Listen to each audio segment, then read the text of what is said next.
technology. Are y'all following me here?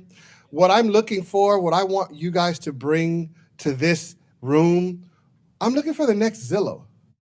I'm looking for the next Trulia, the next great app that revolutionizes real estate. Guys, we're operating on old technology.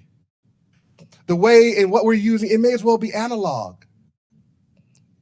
Tomorrow's search engines, tomorrow's tools, tomorrow's lead generation tools, that's what we're looking for right now, and that's why we've brought you all here right now in this room.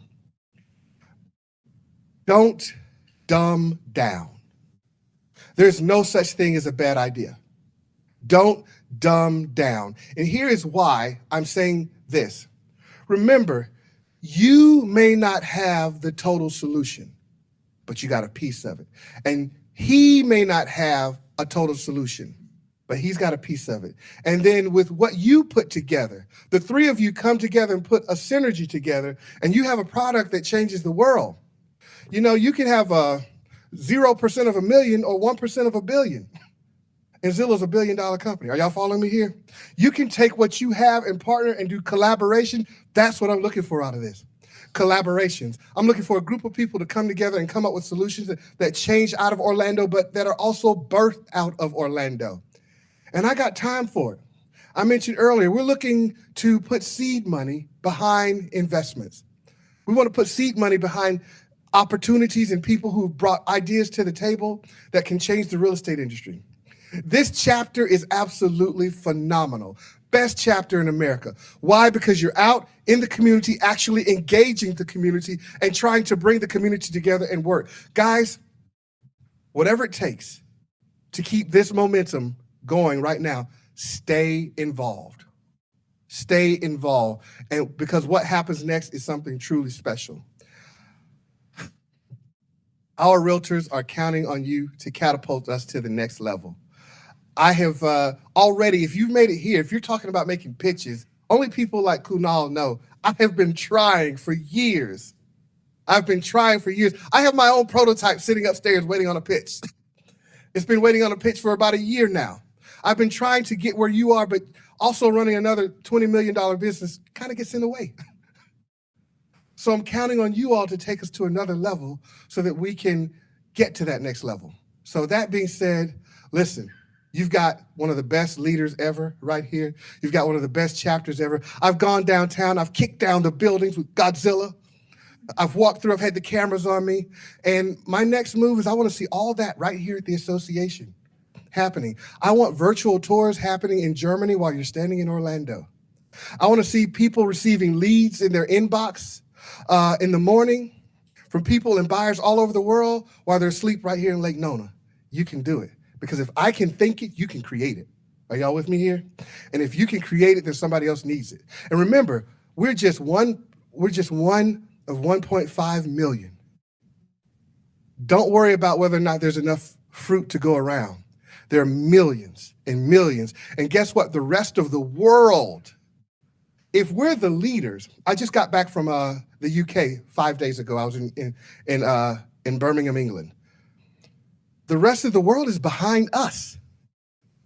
So whatever you create here today, there's enough lagniappe all around the world. They don't even have the property listing aggregator in Dubai that we have here right now. They don't have it in Paris. They're using our second generation architecture right now. And I'm trying to get you all to create what's next.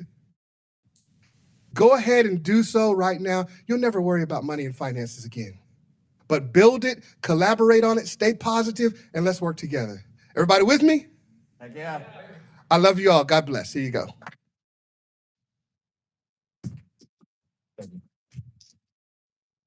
So, all right. Well, that is one thing about Cliff. He definitely gets a room energized. Most of you know that we just recently got the chapter relaunched, but for those who don't, the chapter was formed a little over 2 years ago, but lay dormant for about a year and a half. So back in March, industry leaders in our industry decided to step up and kind of take on the challenge of getting the chapter revived. So Ariane, could you step up? Kunal, Seth, Isabel, I know you're back there. Jack, are you here? So we all come from different backgrounds within the tech community. We have all different skill sets, but what kind of unites us all together is we come from a gaming background. So whether it's building the next immersive game or simulation and training, architectural design, visual effects, virtual production, these are your team leads up here. And these are the leaders that, we decided to kind of say, look, we want to give back to the community. We want to make sure that our dev community has the best support and the best expertise at their disposal. But this chapter isn't about us. This chapter is about you. And that was always the main focus, was making sure that we support you as best as we can. We just didn't want the chapter to be a meetup. We wanted to have the chapter have purpose behind it. We wanted you guys to flex your skills and showcase your knowledge of being Unreal and Unity and game developers. But we wanted you to apply those to solve real world problems. So that's why we're here today. That's what made this event so special, is that we brought two communities together that have never had the opportunity to, have never met before.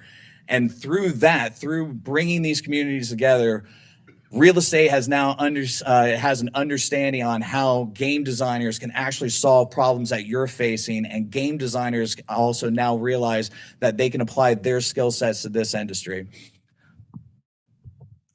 Exactly what Matt just said. This is really about you guys. And listen, you guys, people are taking notice from all across the world. And especially even our Epic family is like, what do you guys need? How can we support? And it's just going to keep getting better and better. So let's keep showing up in big ways. I can't wait to see, how the progress you guys have made and how we can lean in. And you guys all know how to get in touch with me. Most of you know and do reach out. But you can always reach out for support. And definitely let's lean in on our partners and get all the guidance from Isabella and Kunal and Jack and Seth, of course, and David, who's not here as well. And he's such a big part of the team as well. So a big thank you again to Cliff and Amanda for this beautiful space and all of the, you took us to church earlier in this, just before, to really took us to town to get us inspired, right? So let's build the things. And if you need help, you need resources, you need tools, let us know. All right. So, Kunal? No, okay. We good, guys. All right. Well, I just wanted to make sure that you guys got an opportunity to see, the team that's up here supporting you guys, and that this is just the beginning of so many things that we're looking to do. So, thank you guys for stepping up. We're going to go ahead and get right into it. So,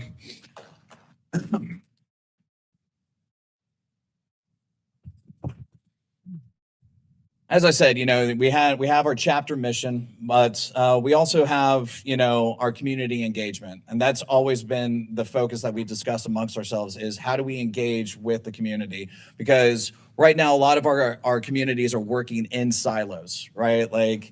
And we want to kind of break those boundaries and make sure that, we're reaching out on our chapter's behalf to kind of get engaged with other organizations, other nonprofits, and other industries as well. So that being said, the journey that has taken us to get here today started out with an XR Game Jam, but it's really about the technology that's here in Orlando.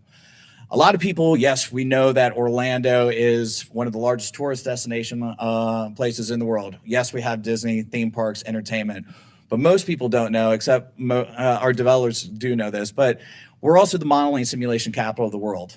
This is where mod sim started, and this is where, simulation and training supports a lot of industries. But the biggest thing that's happening right now is smart cities and digital twins. This is being applied to not only city planning, but commercial real estate, residential real estate, building out those new sports complexes that have been announced. There's billion-dollar sports complexes that are being built. So this past May, we actually had an event that's been going on for quite a few years. It's the Florida Sim Summit. It's hosted by Orange County, and then it just kind of gives a little bit of insight of what's getting ready to take place, not only the rest of 25, going into 26 and 27.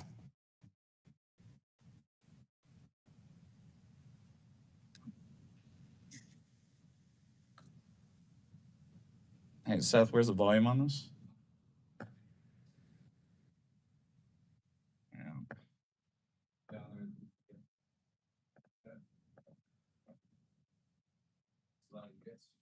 No, it was louder earlier, but all right.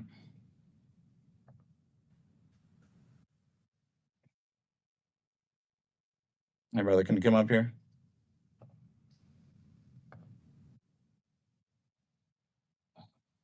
Where's that at? They won't even let me do it. So I gotta go present full screen. Here, click over here.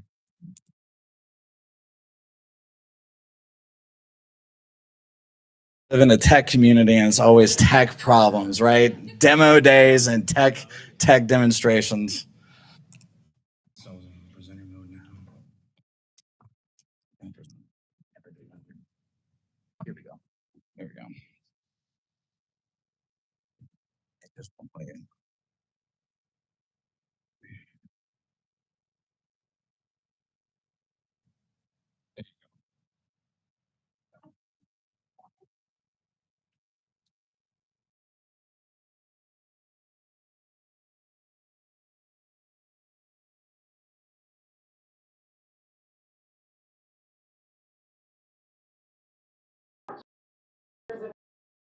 It's AI, simulation, and high-tech innovation.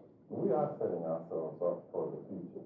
We are creating new businesses, and we've invested about $1.5 million into startup businesses, working with a global entity called Plug and Play that is working with these new companies, providing them with expertise as well as access to capital. Making Orlando an even more attractive destination for business investment. The Florida Simulation Summit is where you see that change up close. We're talking digital twins. Think virtual versions of real-world systems and VR that goes way beyond gaming. All of this is important to basically understand how emergency services or even events that can actually take place within our city and how that can be handled. It's not just for show. This is serious business. Companies like IBM and Universal Orlando are using this technology to run smoother and smarter. And companies like M3D Technologies are ready to make Central Florida a city of the future. Our company actually helps support the growth here in Orange County, utilizing the systems that we use, because it actually allows key stakeholders to make better informed decisions about city growth. So our system allows that to happen. But it's not just a visual tool, it's a decision-making powerhouse. Central Florida isn't just making a splash with theme parks, it's diving into tech. And with AI leading the way, the talent pool here is getting even deeper. Reporting in Orlando, Angie Saba, News 6.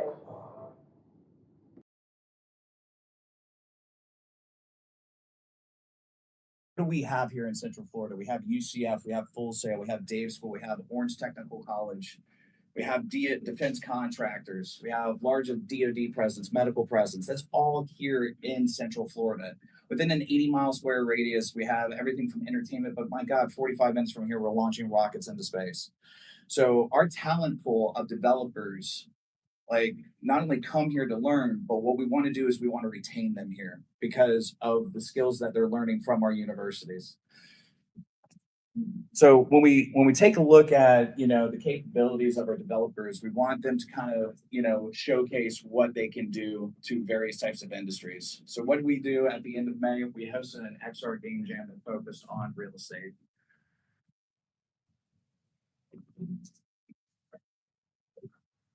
To build a dream home based thing inside Unreal Engine. And we're using a combination of procedural generation along with assets in order to be able to pull that off. And then that way, through being able to walk through in a headset, you can place objects wherever you want and actually navigate your home before you're able to go inside it. We're going to create like little motifs of all of the furniture, so it's not like, because if you had to place the couch and then the side table and then like the lamps and stuff on the couch, it's going to take you all day. So we're doing like little motifs, so like you can place the couch, get it set into place in like 10 seconds instead of spending like 20 minutes just on the couch. You know, if you want to design an office space or design a warehouse or a coffee shop, restaurant, all these, they can work for it. So we're trying to build a nice, fun modular system and then have fun running around it in VR.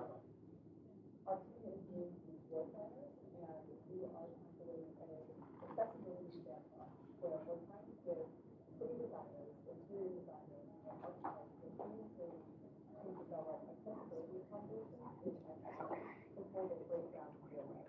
Part of what we're doing right now is we're testing out headset functionality so that we can have designers create walkouts to grab, scale, and quickly access units and then test their own levels. So the main point of our unit is to make architects and city designers feel like city designers and play their own expertise.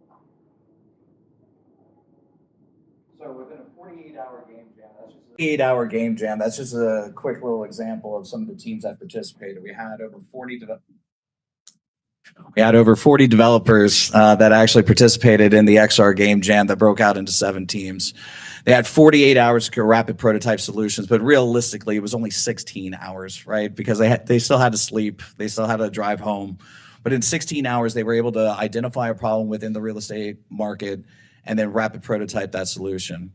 But that game jam took place just before a major event here in Central Florida, and that was Unreal Fest. That was the first time that Unreal Fest has come to Orlando. It's our kind of for developers, our big event that we look forward to every year. But coming to Orlando made sense because of some of the investment that's just recently happened. Disney invested over $1.9 billion into Epic and Unreal for some of the things that are getting ready to take place. One of the things that also transpired during that event, Ariane worked very closely with Orange County government, and it was the first time that a chapter has ever been able to get a proclamation. So Mayor Demings actually did a proclamation in Orange County, and now we officially have Unreal Day. So now, June 3rd, from here on out, we're going to be doing something really big that's going to involve Epic and Unreal, but that's next year. So that being said, I want to go ahead and get into tonight's event.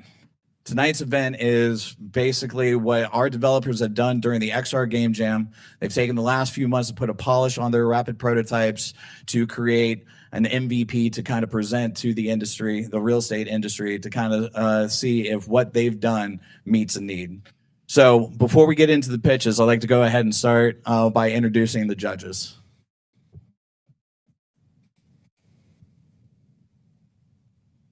Hi, everyone. My name is Vanessa Lumi. I'm a realtor with Corcoran Premier Realty. How many of you guys know a realtor?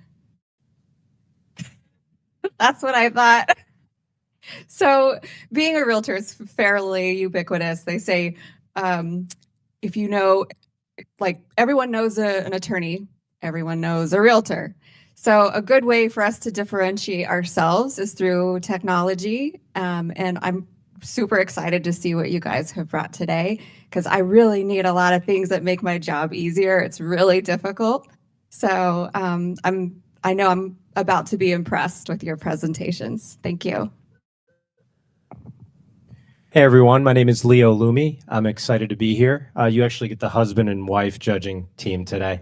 I've been involved in technology in various capacities for over 20 years. I currently work for a software company focused on financial services and digital lending. I've run a small mortgage company before, and obviously being married to a realtor, I'm passionate about real estate. So really excited to kind of see and hear what you guys have built. And I've done many tech demos in my career, so I appreciate it. It can be fun and nerve-wracking, and just have fun up there.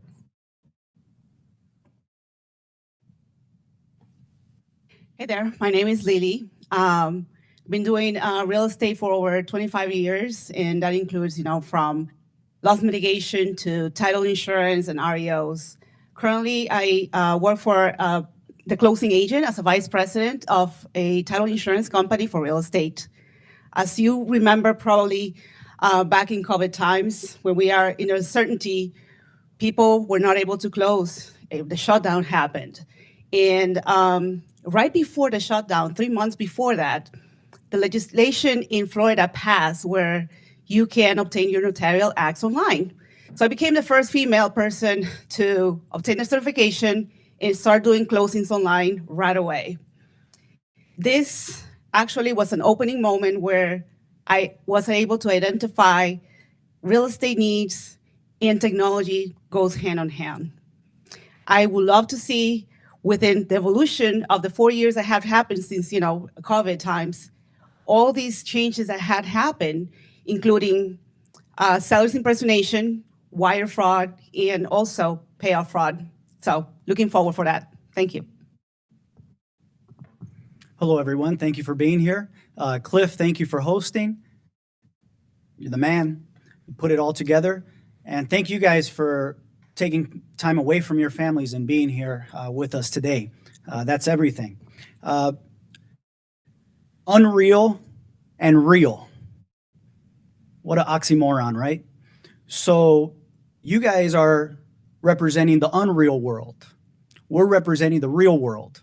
The first word of our business is real. We can help you guys keep it real.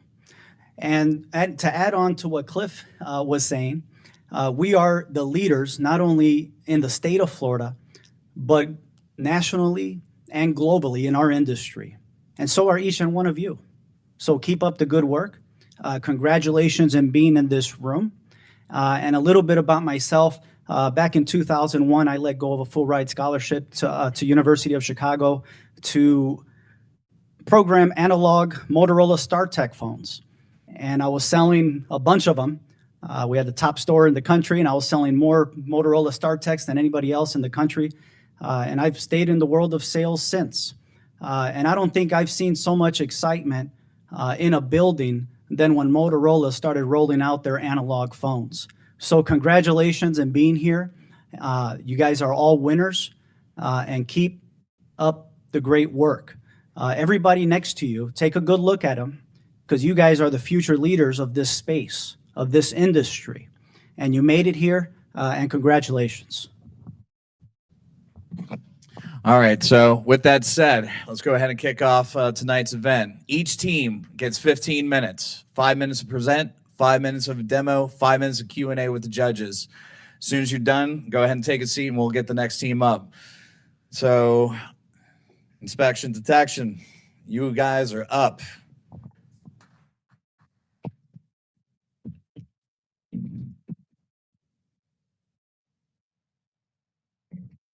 Oh, bit of advice. Hold the microphone as close as possible.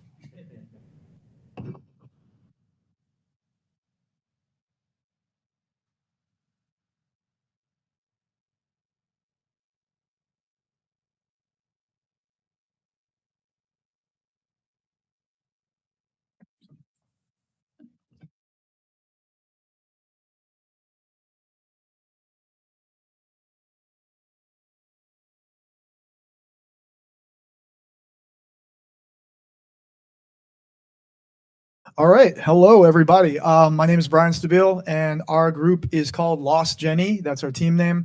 The game we made is Inspection Detection, and this is a whole new group for us. This is our first time working together. We've known each other throughout the Orlando tech scene, and surprisingly, we actually won the game jam, which was really great. So we decided to keep on polishing our product and keep on going. Are we good?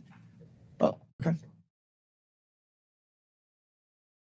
Well, we want to show slides right now, actually. Okay. Yeah, that'll for the demo. Thank you. Sorry, guys, 1 second.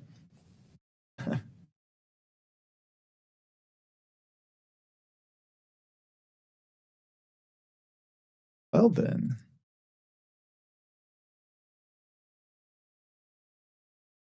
Bear with us, please. Yeah.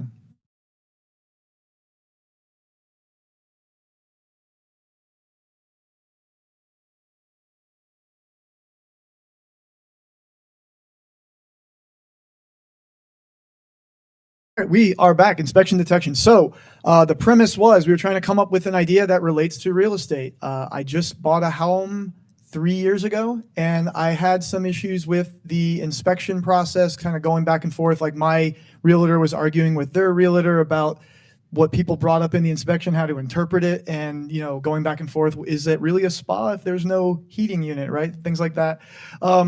So we decided to make something relevant to the inspection process. If you just want to go ahead. So the problem, field training for home inspectors is inconsistent. You'll notice if you get 2 different inspectors, you can have 2 different results, right? So that kind of depends on how they want to frame things. So we kind of made something where the home buyer or the realtor can kind of arm themselves with that same information, so they can kind of counter that info or kind of catch something that they might view as problematic. So You can dig into textbooks, right? That's kind of boring. You can take a class, sure, that's great, but it could be expensive. Recreations, you can actually recreate it, but again, that can be expensive as well. So it's better in the virtual world to prep yourself. So how do we get closer to that real world experience? Through simulation and gamification. I have a significant background in the world of simulation with MilSim, as well as what's called serious gaming. So it's games that when you play them, you actually learn something that you can apply to your real world. And there's a lot of metrics showing how effective that is. Gamification improves student performance by 30 to 50%, which would allow us to create somebody who has more recollection of the material, more prepared, they perform better. Well, I know we were talking about previously, it can just be used for a realtor or just be used for the home buyer, but you could even train inspectors on this. We could actually pipe in information per, I know different counties have different codes, right? So we could even do it per county all throughout the world, maybe the country. But by having someone play a game, they're having fun. They don't realize it, but because of their desire to win the game, they end up learning that real world information, which allows them to recall it, allows them to see it in first person, which is, some people are kinesthetic learners. So the way our game works, it's what's called an asymmetrical game. If you have played any games or if you have friends who play like Among Us, things like that. So asymmetrical means two different players have different experiences playing the game or different things they can do. So the first part is we have the saboteur who goes into a building. We have a house that Tarek made, and we can go into the house and we can choose to make certain things out of, or make it a violation. Some sort of, we can have a cable that's cut, or we can have a smoke detector that's broken. We can have a wall that has mold, and they have whatever the time frame is. Right now, we're going to use 30 seconds in the demo. They go around, they can choose what violations to create or what violations not to create. Then we move on to the inspector phase. The inspector has to go in there and find what's wrong with the house. Not only do they have to define what's wrong, they have to actually choose which violation in particular it is. So they can't just willy-nilly just guess. They have to know exactly what the problem is with that. So we make sure that they actually understand what's wrong. So it's better for recall and show of mastery. We realize too, while it is a game, there's a lot of expansion opportunities. We could make it more serious than game. We could remove the timer, for example, and someone can just have a free roam through the house. We can make it where they can actually look through the appendix and read all of the violations, get up the code themselves. We could do real world scenarios such as storm damage, preparation. We can even convert it for ADA compliance. You get a measuring tape and you can make sure that the doorways are the proper lengths. You can look at the gradient of a ramp, right, or the stairs, make sure that all fits whatever the compliances are. Homeowner education, we mentioned that one. The homeowners have confidence on what they can look for, help save them money or hassles, things like that. And we mentioned the locality. Every county has different regulations and rules, and so we can specify it per region. Let's see. So Orlando and its industry leaders are at the forefront. We have lots of simulation stuff here. You guys know Research Parkway. That's where I started off. Lots of immersive technology, simulation, game design, and more can come together to help build the future. And using real estate combined with virtual experiences can leverage entirely new avenues to grow within Orlando and beyond. And let's just take a look at our team. Just 6 of us managed to get this in. We just barely got down to the wire and we turned it in. We're really proud of what we did. So I want to give you guys a demo right now of said project. May need some help if the video doesn't show up.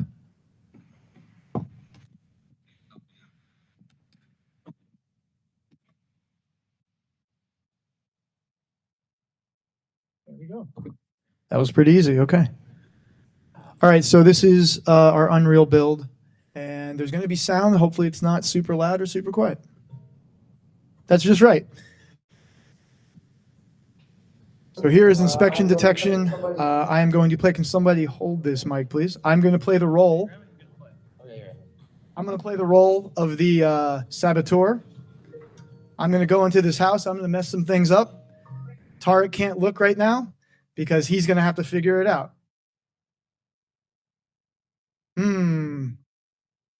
Let's mess that thing up.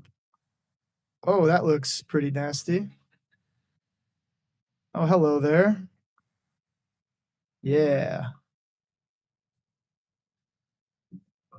All right, I'll grab that too. All right, and we modeled the whole house right now. We could add a lot more.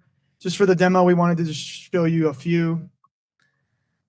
And Tarek, if you would, come over here and you will inspect.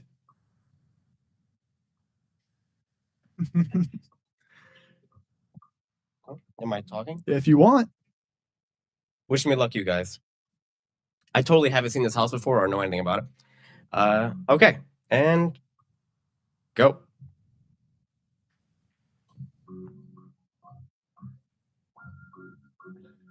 Okay, let's see. Wow, what a beautifully modeled house. That shouldn't be there.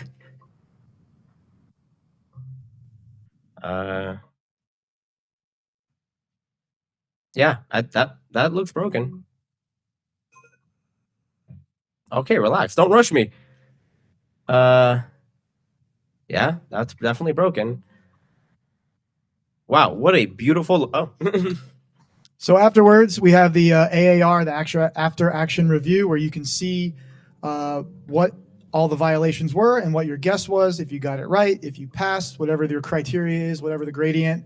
Right now we have it. It's either all or nothing, and we could make it in the future. We're going to expand it where if you click on it, you get even more info about what that particular violation is and how you could have spotted it easier.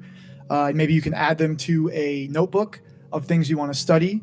And on the menu, there could be a just like a study mode. All right, that is the entirety of our demo. Thank you, guys. All right, it's up to you guys. Go ahead and ask some questions.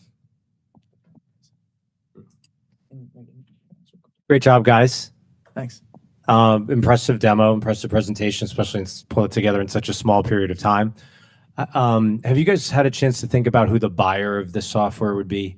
If you were going to monetize it, I love the gamification of training. It's a great concept. I think it's one of the best applications of VR XR.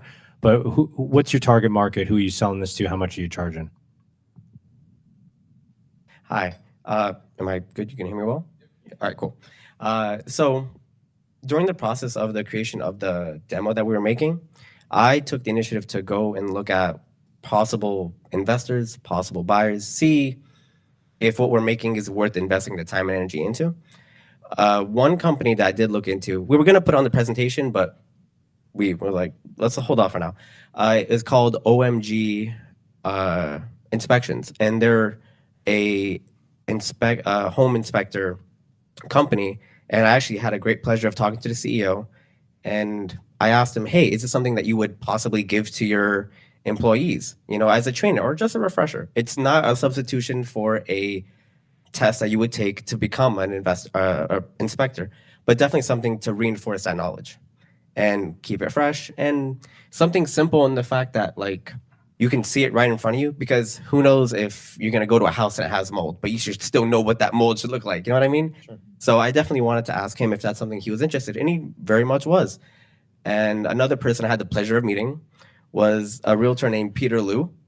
And I asked him, hey, is this something that you would be interested in? And he said there's definitely a possibility of being able to market it if you market it correctly, as long as it also fits the brand of a certain realtor company, or just in general, if that's what their direction is, because some people don't have in-house inspectors, some have outside. So it just depends. But for the most part, it's definitely a possibility in the sense that you would want to invest it into inspectors. But outside of that, I do agree with what Brian said. For homeowners, the biggest problem you have is the ones you don't know about. So it'd be nice to be able to see things that are common issues. If you see your walls looking like that, you probably want to get it replaced, So I think that's a definite possibility for the application of the game. And what's good about the engine that we created, we can, like we mentioned before, we can lean more into the entertainment side of things too. We could make the graphics more cartoony. We were even talking about the Saboteur could be like a wacky character of some kind, and that would be for the Steam market, where it's less about learning. You'll still learn a little bit as an education on the side, but it's about having fun with your friends as a couch co-op party game. Great job, guys. Very impressive. Thank you. Tariq and everybody in the room, think big. As realtor brokers, we're so small. We belong to something much bigger, like the Association of Realtors, like the Association of Orlando Regional Realtors, like Florida Realtors. Does anybody in your group know how many hours of field time an inspector needs for the state licensure? The person who did actually could not make it. That's funny. Because we just talked about that. We just 20 hours of field work as an apprentice from an inspector, and they have to sign your name. So just like pilots do virtual training for their simulation for their hours, maybe you can go big and and present this as a required field training. Sure. So you guys are on like Microsoft Flight Simulator, as long as they can clear it and the people who are the SMEs can actually check it off. Yeah, definitely. So big vision. Yes, it is worth it. Because when you go straight to the top, which is what this could be, like flight simulation for pilots, those are accredited credits. And they take it very serious, right? And that's what I see with your presentation. I see this being an accredited program for inspectors, not only to do their 20 hours of required field work, but in a safer way that doesn't expose them to hazards that are liabilities. So good work on, and yes, you are on to something, Tyreek. It's very worth continuing to update the versions. Thank you, guys. Great job. Thank you.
I'm ready.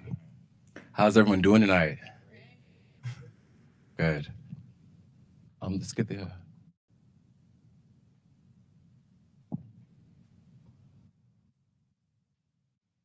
We need to switch it to the presentation. So do we? It's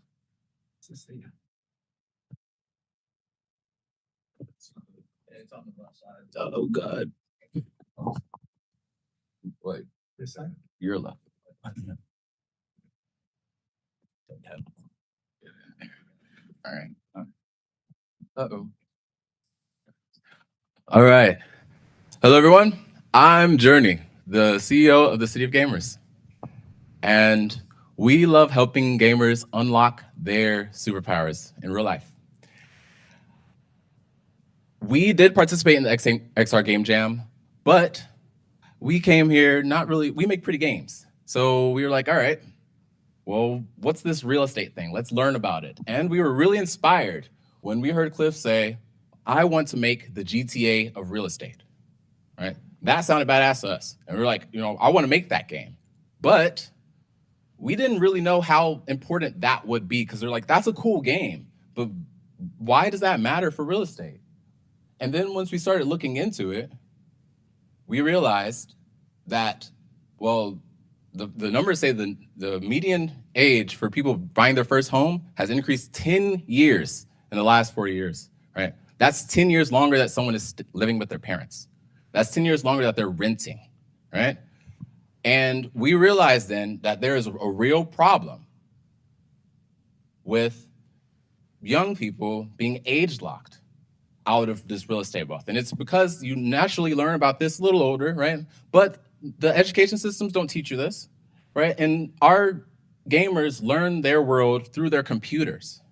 So the solution is to teach them in a world that they understand.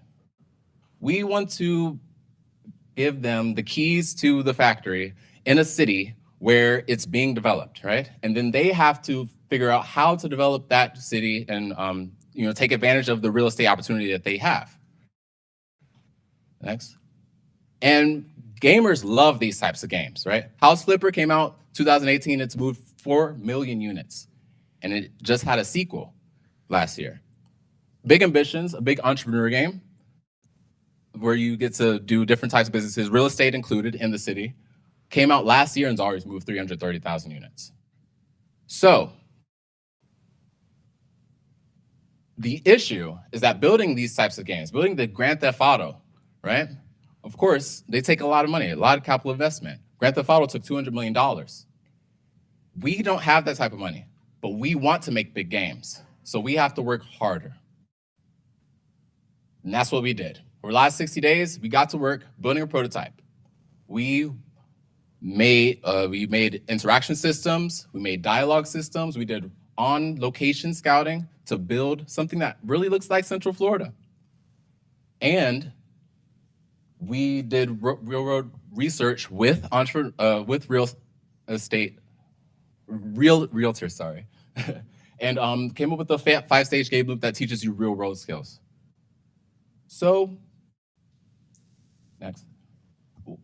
We did recognize that the hardest part or the most important part of this type of game is actually getting that MLS system. We would identify the riskiest parts of this production and get working on them. So the MLS was one. We were like, all right, we need to get that working, and this is it.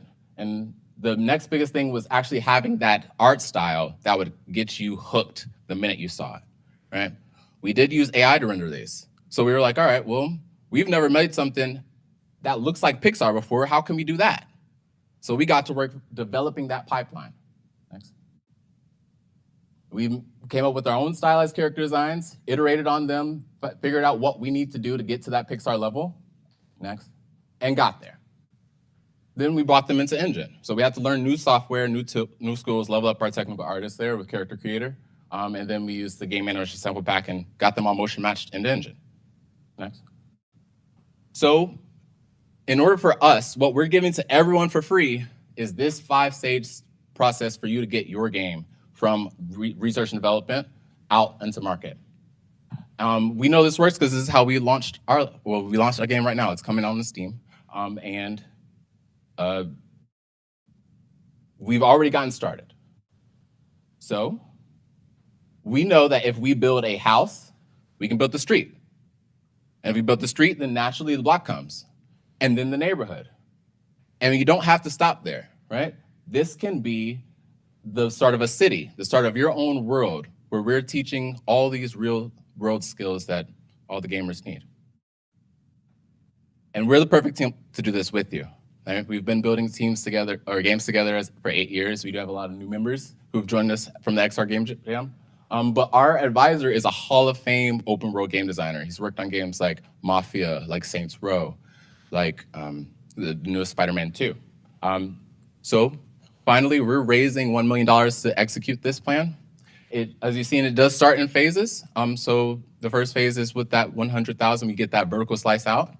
And we have 4 different areas that we categorize our features under so that you can see how they're going to be affecting that value proposition. Right? So thank you. We're City Gamers. We want to help gamers play to win everything.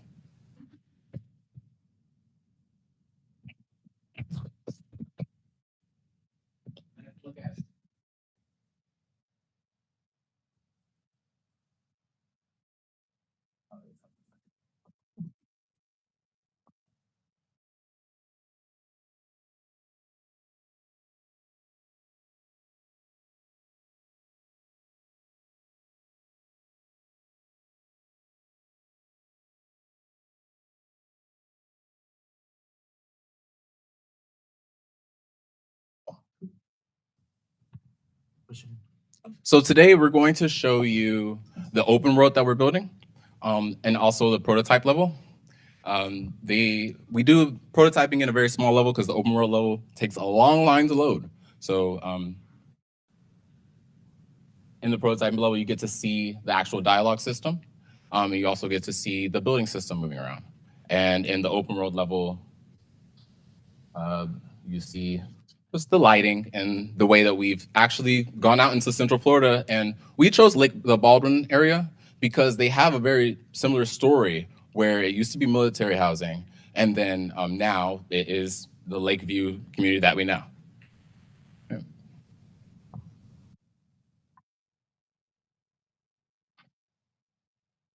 Okay, so this is that open world.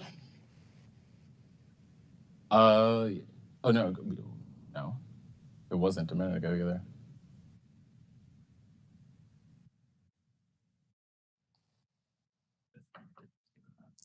It could be.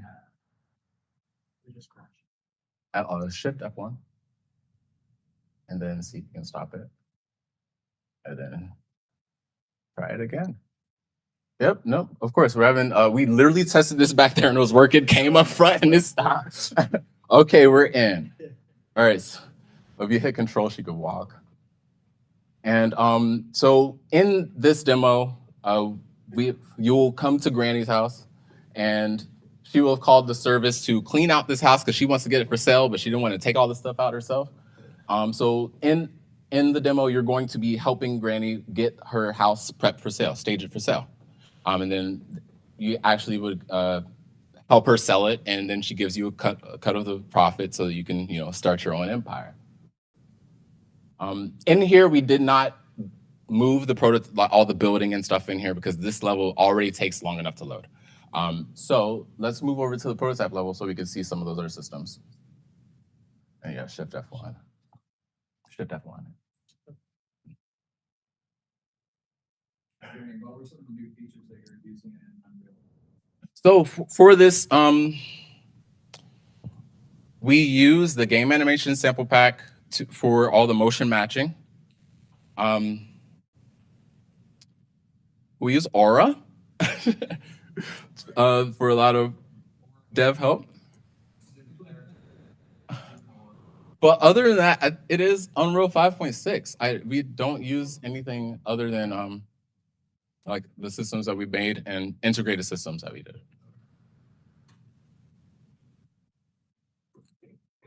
So could we shift and get building mode over in on there? Or not shift, tab? No? Nice. Okay. Click E, maybe? Okay, we're gonna go to the video. Let's hit the Chrome. So we did make a little video showing the building system working, just in case this happened. And here you go. Even in here, you can see the mini map is working, the compass is working, and the build system working. So the work that we have to do next is bringing them together. We want to do that in the next 2 weeks and show you some updates.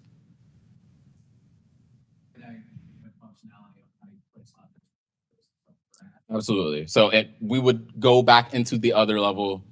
Did we have the dialogue actor in here? And the scene. Okay. Yeah. Go and stage it, get it ready to, for a showing, a virtual showing, the entire process that it takes to sell the house. Is that right? Absolutely. And in this demo, yeah, you already have acquired the house, but in the vertical slice, we have other houses that are the next stage. You're supposed to go, and we really want you to even learn about other types of real estate investing, like REITs, like real estate bonds, because those are the ways that you can actually get enough money to afford that first house, right? If we teach them, hey, on your side job, you can invest in real estate and then use those profits to get in. There's multiple ways to, get them over the ground hump after just, selling that house. And that's really what we want to do. Not just selling and buying, but all of real estate.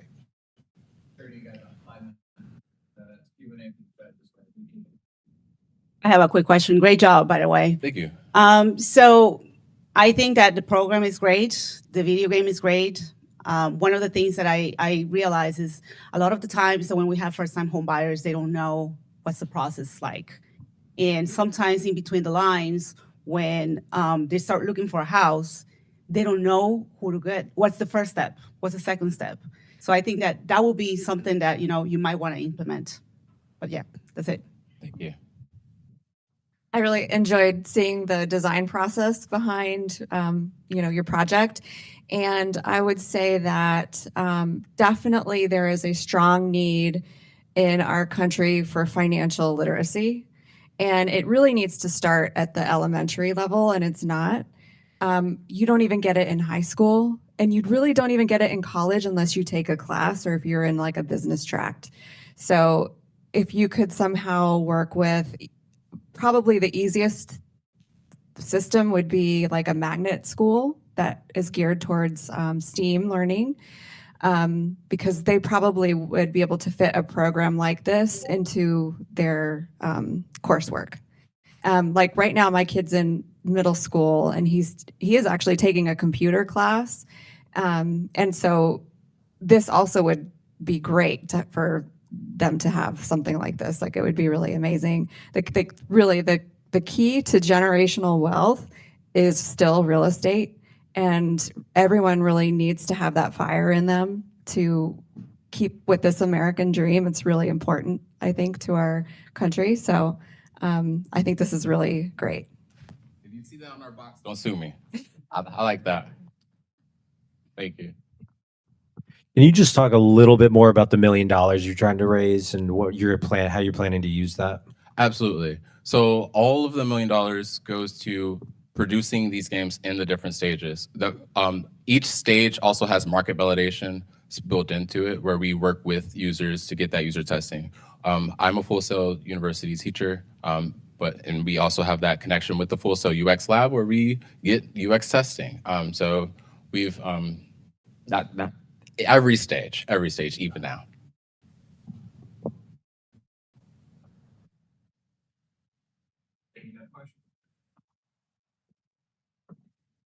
Wholesale representing. Let's go. Have you had interest in your raising capital ventures as somebody came and says they want to invest this? This is the first time we've pitched this to someone, but we did get great reception to everyone we talked to about this idea, and especially our real estate advisor. So we hope that there is some interest. So as a parent of a 13-year-old, I would invest into this versus Roblox. How much money have we paid to Roblox for kiddos? I don't want to say out loud.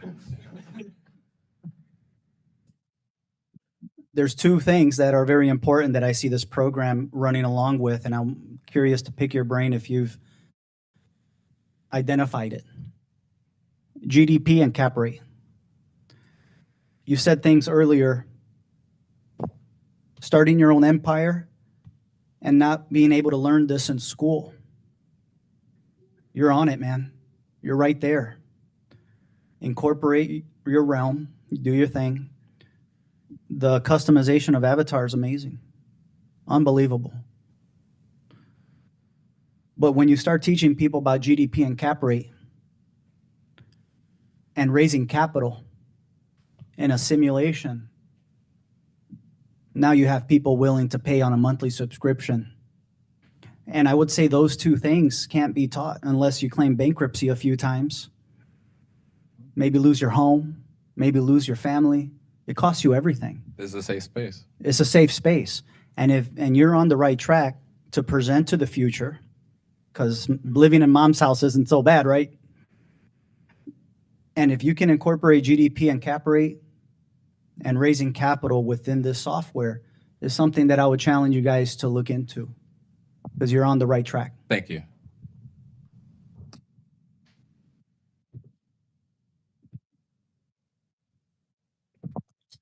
Great job.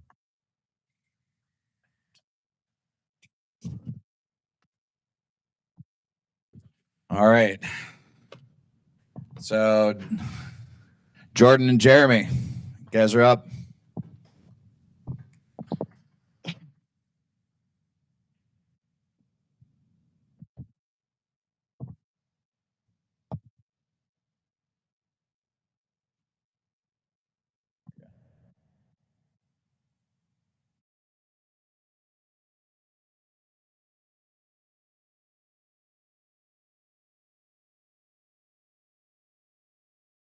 This is Jeremy. So we're going to talk about initially what Jeremy pitched, which Friday night at the Game Jam, and what we were able to come up with. All right.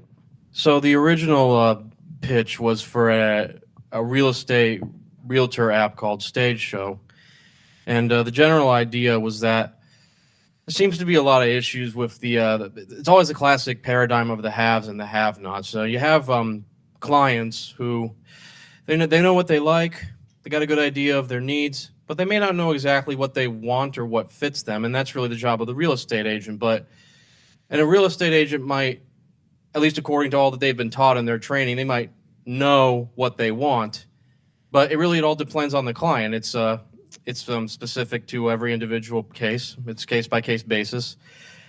So what I figured would be very useful is what if the real estate agent had a software that allowed them to sort of more actively collaborate with the clients?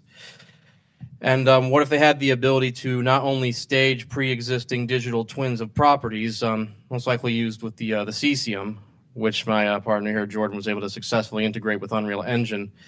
But what if they also had the ability to show not just entire neighborhoods of properties, but also empty lots, and maybe with the client build some mock-ups of some basic buildings for multiple purposes, residential or commercial. And that was sort of the original idea of the project. You sort of start with the macro view every individual neighborhood, get a good idea of the average price of properties, crime data, environment data, and all the fancy technical stuff that the agent would be more inclined to know than the client would, even if they went on Google for a couple of days, because there's only so much that can tell you. And also get some information on the nearest schools, the nearest hospitals, and all that important stuff, especially if they got families and they need to get a roof over their heads. And then from there, you pick a property, get a good idea of maybe the year it was built and the estimated monthly rate, which will be determined by all these different factors that, again, the real estate agent would know and inform the client of.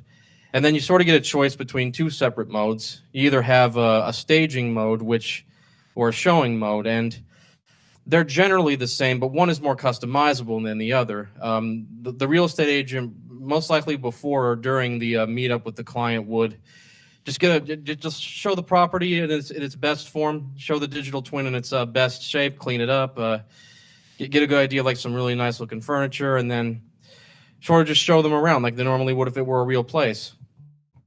And then from there, they could also switch over to another mode where they could perhaps the client could get a better idea of hey, what about the furniture that I have? Because an empty room is deceptive. I've actually found have that problem myself. I moved into an apartment at one point. It's really easy to underestimate or overestimate the space that you have. So this kind of helps you do that. It's okay, you show me the property. This is here's some furniture from this a catalog within the program that's about the size of what I have. What would that look like in this room? How much of this could I fit? Could I fit everything that I own? And then you could go from there. You could get an idea of how much they'd be spending estimated on the water, electric, and all their other amenities. And then there's the more macro build mode where you're showing them an empty lot and they can get some good ideas of, well, here's the type of house that I'd really like to build, contemporary, modern, sort of a classic style, or this is the kind of business I'd like to have. What kind of stuff can we fit in here? What kind of, you could also do some minor landscaping, just get an idea of maybe we could get a little pond in here or something. Thank you, Jeremy. All right, so let's say you're interested in buying a home, right? And so you're all right, maybe I'll get on Zillow and start looking around, see what the options are, see how much money I'm gonna need, think about what I'm interested in. So if I go through the homes, I can see oh, here's a 3-bedroom, 2-bath, and it'd be nice to live in this house, right? But really, to help you make your decision about which home is going to be your new home, you need to know what's it like to be living there. What are the parks nearby? How long is it going to take to get to work? What's the traffic like on the way to school, right? Which restaurants are nearby? And Zillow doesn't tell you all these things. I want to be able to digitally go into that neighborhood and really get a feel for what it's like to live there. So if you're ready to buy a home, you go visit a bunch of homes for sale. You work with a real estate agent. You may be looking at a bunch of homes that you decide not to buy for whatever reason, and that's not optimal for your time or your real estate agent's time. But the key thing here is that real estate agent you're working with, they're going to hold your hand throughout that whole process, from initial interest all the way to closing and finalizing the deal. And so whatever technology we provide needs to really augment that experience between you and a realtor, and not replace it. Our solution, as Jerry mentioned, is based on the Cesium geospatial platform. This is a very powerful tool for visualizing cities and areas of interest, and that you can then expand on for your specific applications. That's good. All right, so here's what Orlando looks like in Cesium. So this is running inside the Unreal Game Engine, which we found to be a very powerful tool as well, that we experimented with for this game engine, for this game jam. Here's what downtown Orlando might look like if you bring in what's called Google photorealistic 3D tiles. This is Isabella's office in downtown Orlando. But you can do a lot more than that. So you can view get basic models for cities and just show other information about the area. So street names or residential, commercial, industrial type buildings. Just provide some analysis on top of the 3D data. You can click on individual buildings and get some specific information about those buildings, such as height, or if it's a house, like what the price of the house would be. And one of the ideas that was raised, everyone was sent a list of basically like requirements of things that you could build as part of the game jam.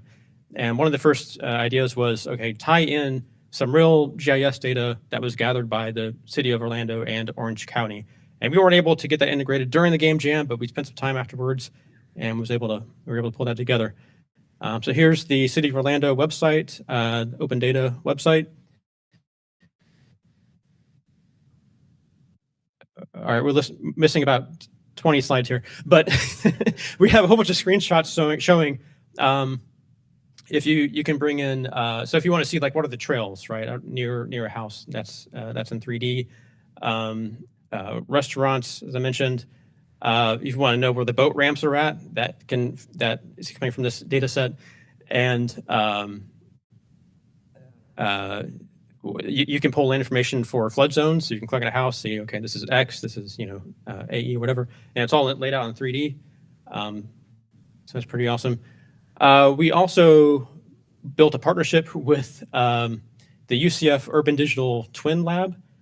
They're experts on creating these dynamic digital twins where you not just inform your users with this 3D data, but you're taking data from the real world and feeding it back into your simulation.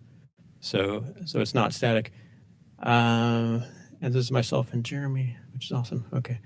All right, let's see. We got some more stuff here. So this should be a video that the Digital Twin Lab put together.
Lab, they're using cesium as well. So we're envisioning is combining our capabilities, with what they've been doing with visualizing traffic patterns and bringing in weather data, getting information about temperature in different areas, and pollution detection.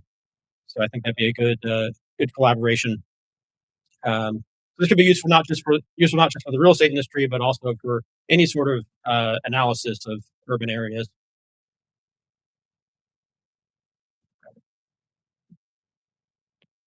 Cool. I think that's it for the slides. All right. Thank you. Any questions? So this actually seems like it would be a great complement to Zillow, which maybe you could sell this to them. Because right now the tools that we often use are like Google Earth or Google Street. Like I often have clients that come to me and say, well, we already looked at it on Google Street View, so I know the neighbor has a really crappy house and I don't want to live next to that, so I'm not going to see this house. But if they were able to look at homes and then see a breakdown of the utility bills, and maybe also add estimated insurance or property taxes along with that. That's very useful because the buyer is really interested in what their monthly payment's going to be and all the variables. And if they ask me, this house is really old and it doesn't really seem to have a lot of insulation, do you know what the power bill is? I have to call Duke and be on the phone on hold with them for multiple hours until I get routed to the right department. And then they tell me, oh, I can give you an average. Since you're not the owner, I can give you an average of usage for the last 3 months. So if we were able to circumvent processes like that, that would be pretty amazing. And then I would say, I was just making notes, that investors would really love this because they would be able to see the neighborhood very well. Some of them have weird idiosyncrasies, like I only buy houses where the Starbucks is a half of a mile away, or I only buy houses where there's an Aldi. So this would be really useful for for somebody like that. And then also, just so you know, as a realtor, I am not allowed to talk about crime or demographics because of the Fair Housing Act. So legally, I am not able to disclose that. But if they were, I am allowed to tell them, you can go to this website and look up those data. But if I were able to have a platform like this that had everything they needed to know, that would be amazing. Thank you. Thank you for that input. I agree with you. Yeah. Did you want to say anything? Okay. I think this is one of those kind of slam dunk use cases as far as when you think about XR, VR, and how to apply it to real estate. Something to think about is, there's also the at the home and inside the home level that I think a lot of folks, maybe some who were part of the game jam, were thinking about modeling inside a home. So if you think about someone who's in Brazil, they want to buy an investment property here in Orlando, they can go inside the home all the way out to the macro level of the city and then all the way back into the inside of the home. You could walk around the neighborhood. So I think that there's this, I don't know if you guys are thinking about going to that level, partnering with somebody who's at the micro level, because you guys are, what I'm understanding is this more macro view, because those two things seem to marry well together, because then someone could really feel like they were here at the city level and then at the local. Well, the original idea was kind of inspired by a combination of how The Sims handles lots of neighborhoods and also the workshop mechanic from Fallout 4, getting down to the micro level of placing and dropping furniture and building pieces. But Jordan had brought to my attention that there were also some more macro use cases for, say, big businesses that want lots for like empty lots so they can build new buildings for whatever, like their main office buildings or commercial areas, and also the people who just want to get a good idea of what their really nice future house would look like. Like it is clear of an idea as possible as what they could do with the lots available to them, and how they could touch up maybe the pre-existing houses that are already there. So like, kind of like what she brought up, is like, well, that house looks kind of old and not too ugly. I mean, get an idea of how to touch it up, perhaps. You never know. Yeah, I mean, when I go to Google Street View, I always want to say, I wish this was one step further where I could literally walk around. Yeah, it almost like it's sort of the difference between an authentic portrait of Boston, like what the developers of Fallout 4 meticulously did, and one-to-one, I'm visiting my childhood street level. And CCM does help us do that. It's based off real map data.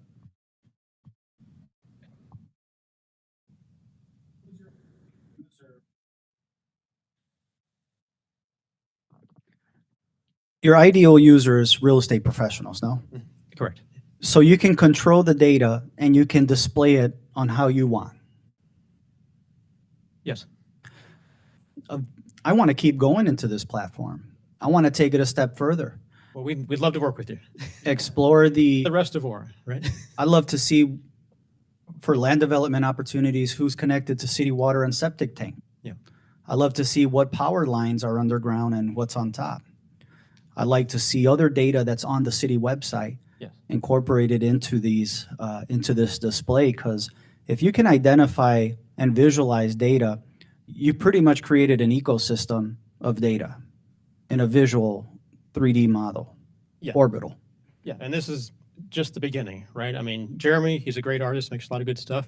I can see this being combined with other things you've seen presented here tonight, and let's put a pilot together. Let's get this in the hands of real estate agents. And I just want to say, smart men know what they don't know. So it was generally assumed that I had a broad idea of the kind of use cases for this, and then if I were to get with either real estate experts or people who work in the real estate industry, maybe even just buy a book or two, because that's usually a surefire strategy, could fill the gaps and get get all the finer details of every single function that the thing could possibly have as much as possible, so it services the user base better.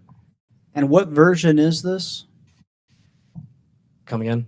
What version? Is this your first version, or? Yeah, this is essentially the prototype of it. Well done.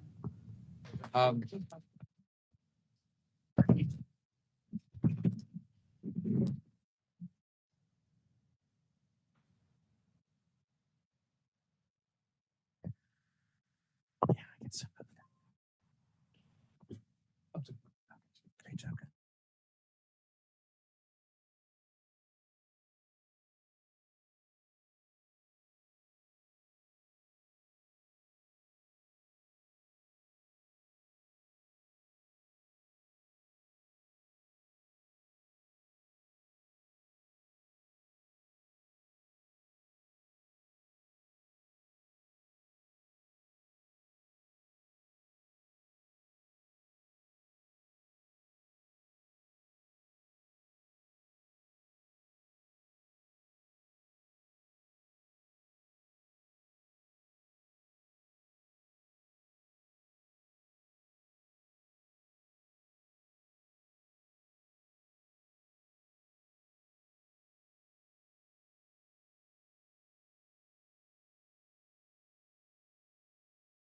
There.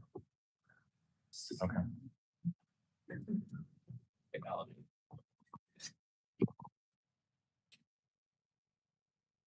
Ignore what the man is doing behind the curtain. We're running tests. Starting my cast. Are we demoing first? We are going to do both. Loading. Oops.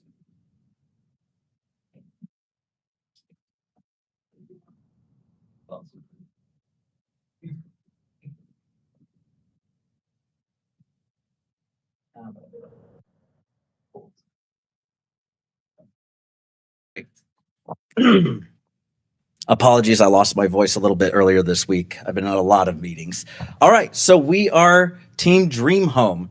Our team members include myself. My name is Justin Laguerre. We have Tony Bagsby here, as well as Gabriel Gray, who unfortunately was unable to make it tonight. So what was our purpose? So you guys might remember, if you were here during the initial game jam, we were the ones that did the crazy stuff with the VR and the teleporting. We had a very technically impressive demo. However, we didn't really know exactly what solution we were going for. So what we've done in the past few months is really narrowed down what exactly we're trying to do and what our actual goals are to achieve with what we're able to produce. So our purpose is basically to tackle the problem of staging homes. What we want to do is we want to make staging homes a lot more easier, a lot more affordable, and the digital solutions that we have, we want to basically replace that with something entirely different and easier to use.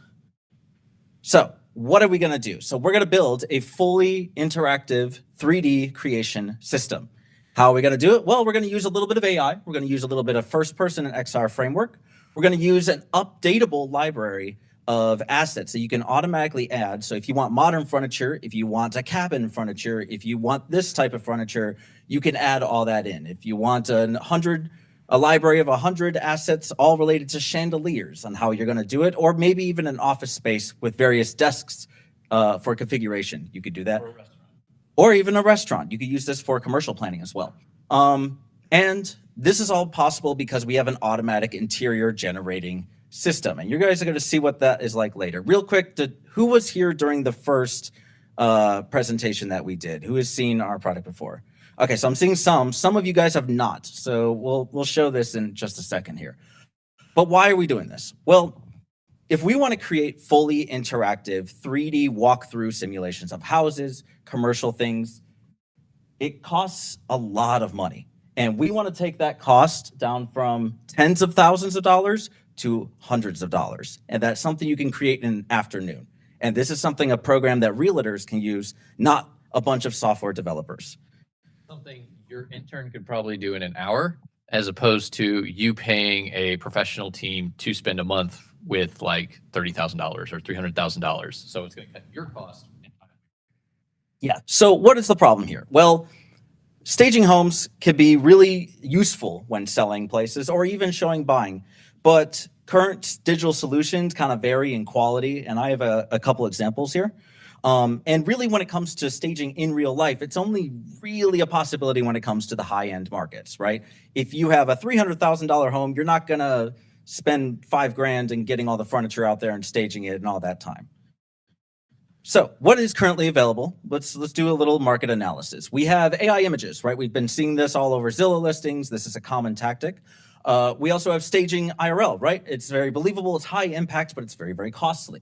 We also have 3D renders. This is mostly used for apartments. However, and while they're really quite useful to get a general floor plan and layout of the actual system, they are kind of static, right? You can't really imagine them with your own furniture or your own style of what you're going to do. And lastly, we do have 360 videos, which I feel like were very impressive 10 years ago. Now I feel like they're a little bit more gimmicky. That's just my personal take. And it has all the cons of the 3D render because you can't switch out any of the furniture. Yep. So the problem is, it's once you do that 360 video, if you want to update that process becomes quite a pain to do that, right? You can't switch out the furniture easily without doing a full 360 render video and restitching everything together, right? So we have an example of a very high-end staging, right? So this is a fully interactive walkthrough of what you're watching here. This is a kind of staging where you can actually interact with objects. It looks hyper realistic, and you could play this particular situation. However, to build something like this, even though it's very impressive, very useful, it's very high cost, right? What is our solution? Well, our solution is getting you this level of fidelity without spending all that money and all that time and an entire dev team. So our solution uses a combination of automatic generation. It allows you to then place objects. You could see me doing this in VR. And you could build an entire system. You could build an entire interior using the furniture automatically. And this way you have a bunch of stuff. Tony? And very important, this is a tool designed for the everyday user. This is not something that you need to be a 3D artist or a programmer to be able to use. This should be something anybody can pick up and understand how the systems work within like a couple of minutes. Yep. So we have movement, furniture placement, rotating furniture, and this is a fully example of a fully furnished space using Dream Home. Now, let's talk really quick about the feedback we've gotten in the past few months. So one of the big things is people wanted a large library of assets. Obviously, for our little demo here, we've put about 30 different assets in, but they want a bunch of different assets to create all sorts of different interior environments, right? Not everyone has a VR headset. Look, we all know XR is very cool, but it's not the solution. It's not the end-all solution to help out. So we needed a first-person example as well. And users also wanted the ability to interact and move objects in the scene. And I was even talking to you yesterday, and I have a demo now for you. I built it last night to show placing furniture in a real-life setting and how can you augment a room doing that. I haven't got it to work on the iPad yet. So with that, we'll switch over to the demo real quick. Shout out for getting me a replacement cable so I could stream to my headset.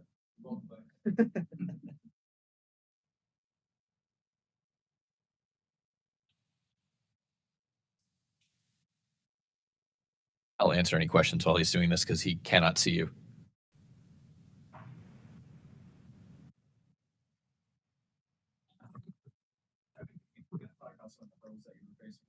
Okay, it's working. It's working. Okay, so what we have here, I'm just going to shout for a little bit.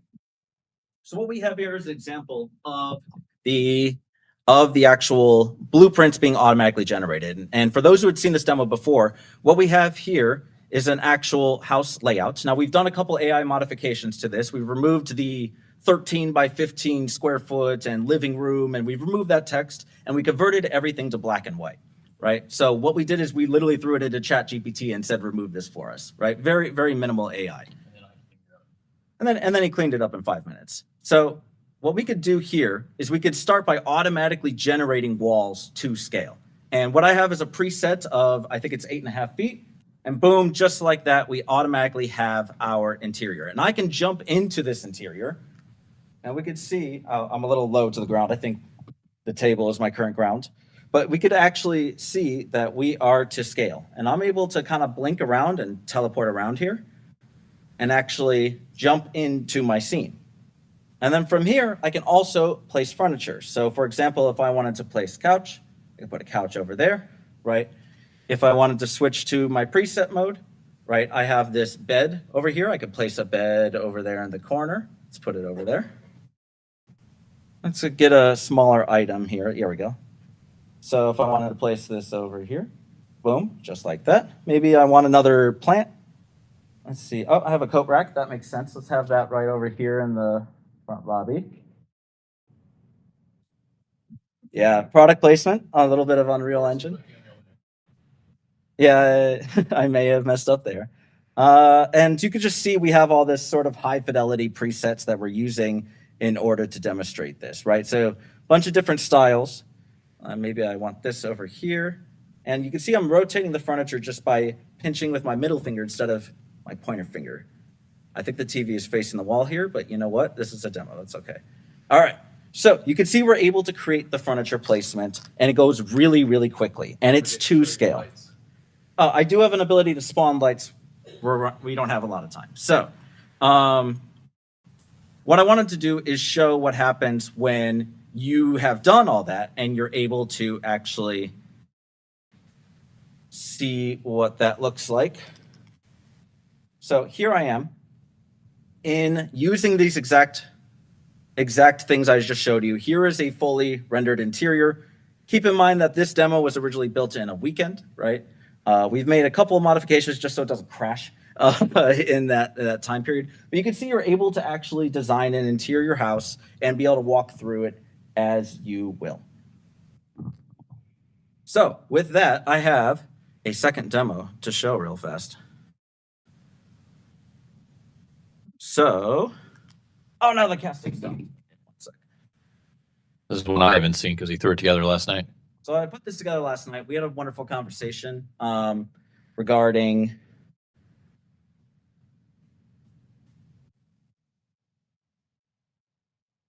oh, hold on. I gotta restart this. It timed out.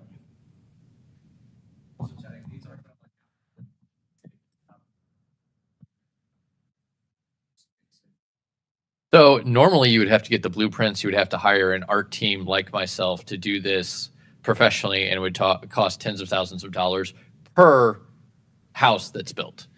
We're trying to build a system so that you yourself can populate this within an hour or 2 at most. So like, let's say you have a client that's overseas and they want to see the house that they're buying. Well, you could take the blueprint in, you could have the house generate all the walls, you could assign surfaces to the walls and the floors and quickly put the furniture in. Within an hour, we're thinking you would be able to have the whole house populated so that you could send them a VR build of the house and they could just put it on and look at their house. Casting. By the way, I can see all of you. I'm using pass-through mode right now. Oh, this is the XR. Yeah, so I'm going to show you the XR demo here. I can full screen this for you guys. Yeah, so what we have here is an example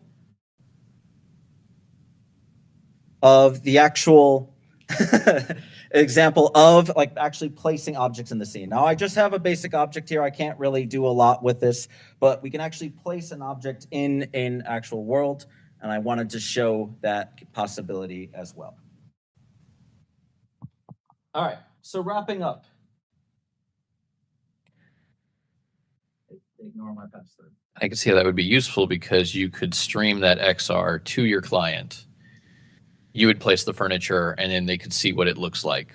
So wrapping up here, what are our short-term goals? What do we want to do more with this? Well, we want to improve the floor generation plan. We want to make it a little bit easier and interactive. What you saw was Unreal out of the box doing it. We want to make a UI that allows you to drag in that image to create that.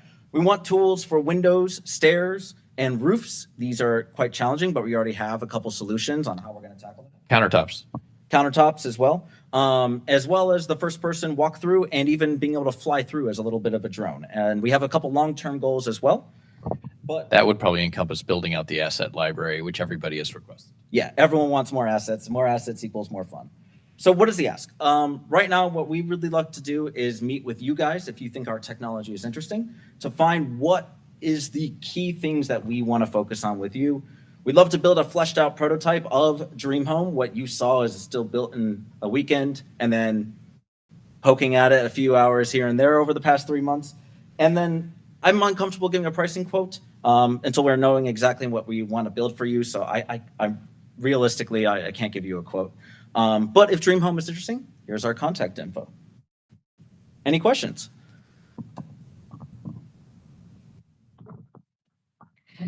I know I spoke to you yesterday, and I think this is a really fantastic idea. I think I told you that one of the big hurdles is helping people visualize. Most people are not visual people, so helping a client visualize a space would be really tremendous. I think that's something that's going to be crucial for you is hiring an interior decorator to advise you on the furniture arrangements, the presets that you have, because they know proper, like somebody who's like a normal person without a design vocabulary would say, that arrangement doesn't look quite right. I'm not really sure why it is. And sometimes it's because the couch height is not right in relation to the coffee table. So those kinds of design elements are something that I feel like an interior designer would be able to consult with you on. Valid point. I know people. Yes, good. I also think it would be great to have a search function. Maybe you're already thinking about that. Like I have an 8-foot couch. I need to be able to find in the library an 8-foot couch. And then be able to place, or I have a king size bed, or I have like a love seat or whatever. That would be good, especially for the big pieces of furniture. And then I do love the search or the ability, the motion capability where you can walk from room to room and really see it. Because right now, if I were to hire someone on Fiverr to do a room virtual staging, it's just one 2D image and it's not interactive at all. So and the key is really being able to go from room to room and seeing like maybe this table placed here interrupts the flow of traffic, things like that. And then also really focus on delineating interior styles or design styles like transitional, modern, mid-century modern, Mediterranean, and having presets that, because a lot of people are like, that's not my style. So being able to really like hone in on specific design trends would be great. And then if you ever got to the point where you were going to look at exteriors, because also that's a big thing for us is sometimes they'll love the house and the layout, but the house outside is like awful. It's boring and it's like looks like a flat box. But if you had a way to like add like shutters, for instance, to the windows, something that gave it a little bit more charm, or add a front porch, that would really help sell a house. Yeah, one thing as well we looked at was even landscaping and seeing what a backyard could potentially look like and being able to do that same kind of asset placement. I place a fountain here, I place a statue here, I place bushes here. What could that also be? We focus on interiors here, but the same principle applies to the backyards. Sorry if I missed it. Is there like a digital twin opportunity here where you could take a real house, like actually take someone's house and map it and then say it was empty and then perform all the functions that you just demonstrated for interior Yeah, design? actually, that floor plan that you just saw, Yeah. we stole it from Zillow. So it's literally Gotcha. someone's actual. I think it was a townhouse, but we were able to we threw it in there and made it. So realtor could have an empty home, a real home. You can take it from Zillow and run the entire process that you went through. Gotcha. The floor plan in from any house, and it'll generate all the walls for you and the doors and stuff. And then you just place the furniture inside there and the floors and walls and texture. Okay, no, that's helpful. And then something to think about down the road might be monetization around product placement. You put the Unreal bag in there, but you could partner with like a West Elm and say, give me the West Elm setup. And every piece in there is all West Elm. And obviously that's a monetization opportunity. So, or if you're working with interior designers, they have products that they prefer so they can pick from their catalog to put into your simulation. I do have a Jason's Deli bag in there, actually. Excellent. Great presentation, guys. Thank you. Thank you.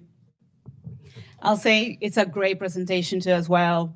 There are a lot of 3D staging platforms. What makes you different from the other ones? So 3D staging platforms, I did quite a lot of research on this. Generally, if you want a fully interactive staging 3D walkthrough, without even being able to modify the furniture, it's like starting $4,000 going up to like 40 grand, depending on how complex it is.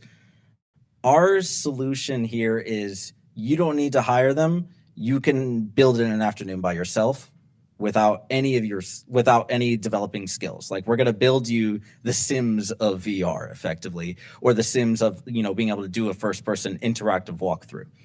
So that our pitch is basically shortening that process to make it easier to be able to get high-end digital solutions. Because if you have a house, there's like a threshold before certain staging things become more realistic.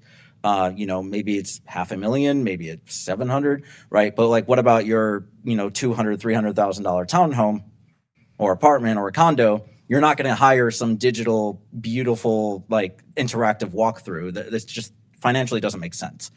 But here you could do it for like an intern could do it in an afternoon by themselves. Great.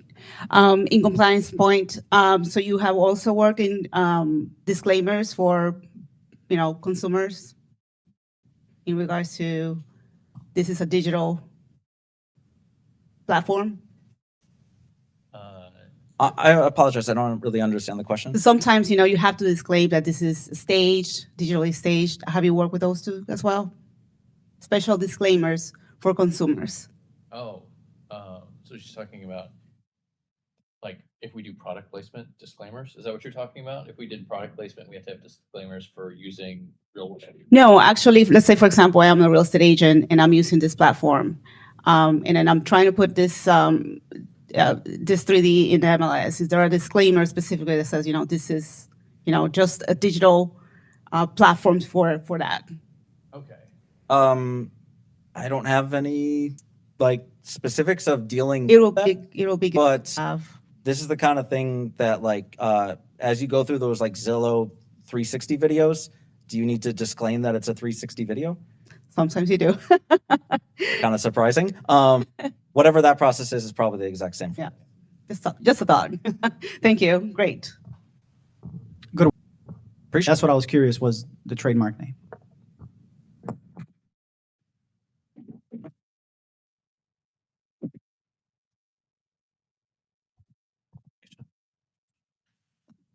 All right, we're down to our last one. So reality AI.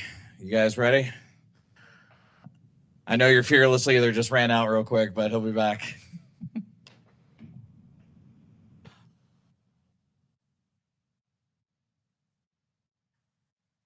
So after we get done with this last presentation, we'll have a few announcements. But please stick around. Kunal, we'll have you kind of talk about what's coming up with Indienomicon.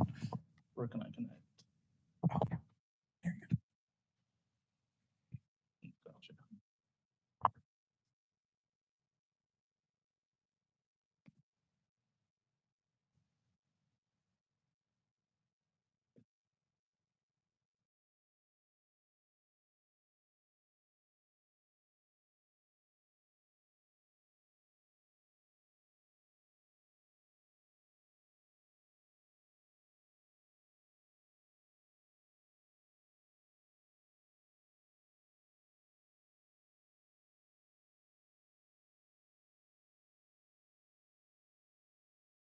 there's no emergency. First of all, how are you guys doing today? Everybody's energized, energized. Whoop, whoop, whoop. Thank you guys for coming. I want to first start off by saying thanks for the opportunity to present and thank Aura and the Unreal chapter. Today, we're going to be talking about Realty AI. I would like to start by saying that content is king and relationships is queen. And one of the products that we designed is Realty AI. So in the real estate industry, there is a lot of things that kind of hurt the content creation process for realtors or professionals in the industry. It's hard to make content because it takes framing, content writing, scripts, all different type of ways that, it's maybe not in your profession. Sometimes it takes really long, or hiring a photographer, videographer is just step one of the process. We went ahead and kind of solved these things by applying the new technologies to be able to help realtors make content at scale.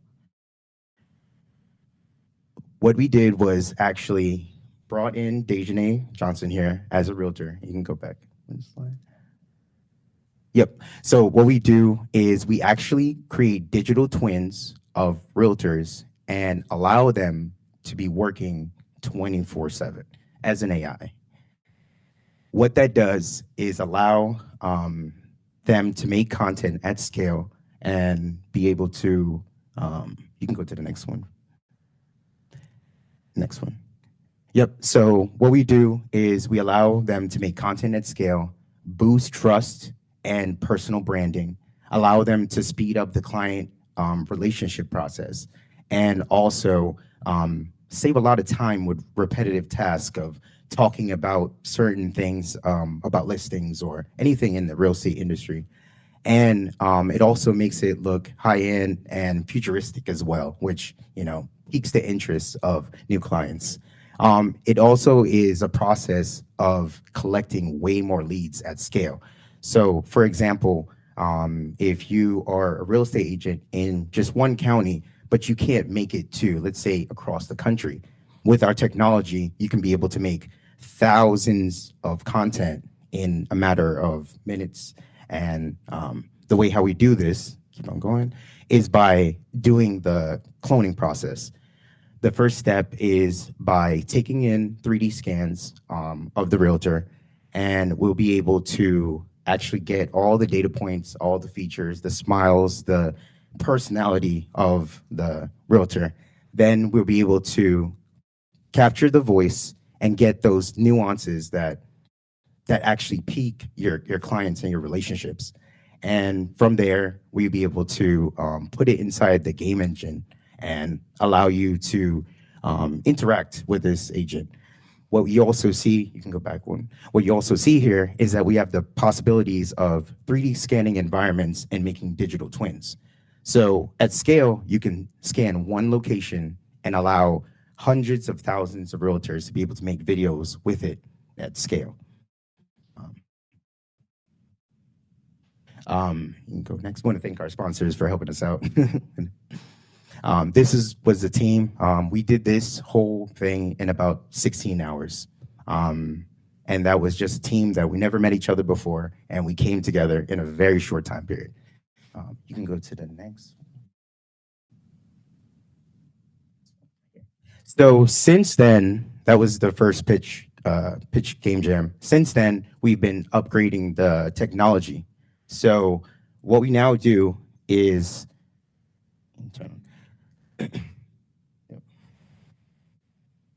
might be too loud. Make sure it's not too loud. Okay, so it's all good. Oh, okay.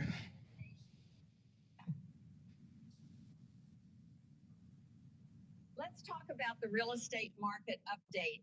It is now a home buyer's market for the whole nation. So that was just a small sample of what we call AI upscaling. What that is using that 3D engine and then feeding it back into AI to then make it look 10 times even more realistic. So you don't get that cartoony 3D look, but more of a realistic presentation. And this also allows us to put the realtor in the actual different locations as well. Yep. So you can go down. So one slide. Yeah. So like I talked about earlier, this is being able to create and pair a digital twin with yourself to be able to make content at scale. This allows you to go on all platforms simultaneously. Okay. So the process we've developed actually became even much easier. Because of AI, we're able to write scripts that cater to the relationship of the consumer or the buyer. So if you have an area that they focus on family building, these scripts can really be generated purposely for that reason, and different things like that. With also the different sectors of neighborhood tours, also guides, neighborhood guides about the area, we focus on those things as well. So it's not only about the information about the home you're selling, but also generally the neighborhood that you live in. News updates, when there's new construction being built, all these things can be generated at scale. And also that allows the realtor to be able to get more branding opportunities. You can go down, and that's market updates and renovation updates as well. It's even really useful for new real estate as well. Whenever there's new updates to your home that's being built, because we have the power of AI and cloning, we can be able to instantly update your consumer, whoever the person is, of updates of the project. So they'd be more excited about seeing that product being built. Next. So you might be asking, how much does this take to actually be achievable? We believe that in a 12-month process, 619K can be able to return 4x ROAS on the investment. We're going to be not just throwing the cash everywhere and just not just spending. We're allocating, and we're making sure that whatever's being invested is actually being utilized to take it to the next level. One of the major things I wanted to start with is being compliant and legally right. I believe that AI has a lot of things that they just do what they want, you know, but without some type of making sure that there's legally compliance and everything, we can all grow together successfully. Product development. AI is moving really, really fast, and Unreal Engine is a powerful tool, and all the AI tools around it can help it grow. But we want to be on top of cutting edge. So the budget allocation also is going to be able to keep us ahead and also give us the ability to white label it to other companies and brands that want to utilize this technology. And you can go to scroll down. And that's the majority of it. A part of it is also doing a campaign that aligns with just talking about the market using AI influencers in the real estate industry. That would allow us to be able to scale the solution and really show bilingual and capabilities that go beyond just America, giving us the opportunity for worldwide reach. Also using paid ads and different network to be able to get us to that next level.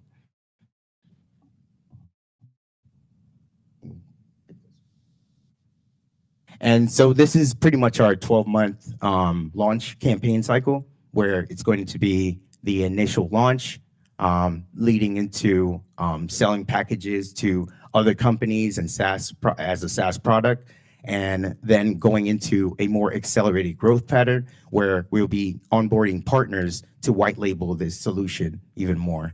And lastly, finishing out with just hitting it home with getting subscribers to this platform to be able to grow.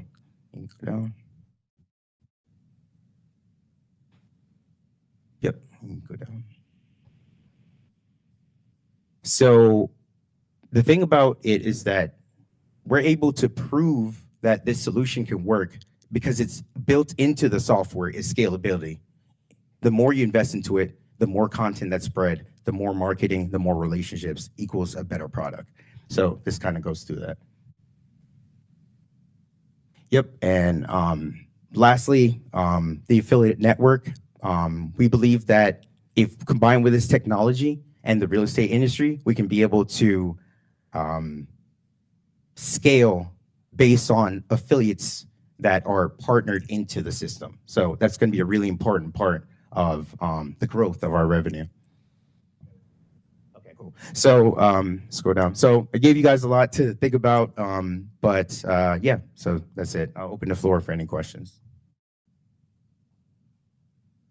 Where's your source come from for your return on investment on your projected revenue? Yeah. So the main thing that we're thinking is initially we want to position ourselves as market leaders when it comes to being able to make content at scale. Then the return on investment comes from white labeled solutions. There's going to be companies, brokerages, whoever that are going to want to white label the solution. So those are going to be our big money makers. Next is going to be the collection of realtors and real estate professionals that want to use the platform. And have you thought about maybe adding another part of a service for workflow, such as generative AI? And do you mean as in like creation process? Workflow and tasks. So allowing the AI to send emails, send text to the person that's interacting with that. Yes, I think that's going to be something that's built into the system because of the scripts, the relationships that's being built. But we want to focus mostly first on getting the exposure and train it. So then that way we are well solid to put it in front of a consumer. I think it's a great idea.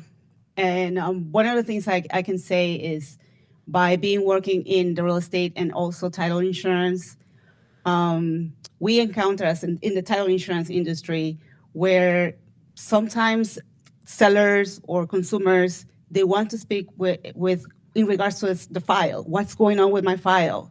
What is a commitment? What is my next steps? Where do I do my AMD?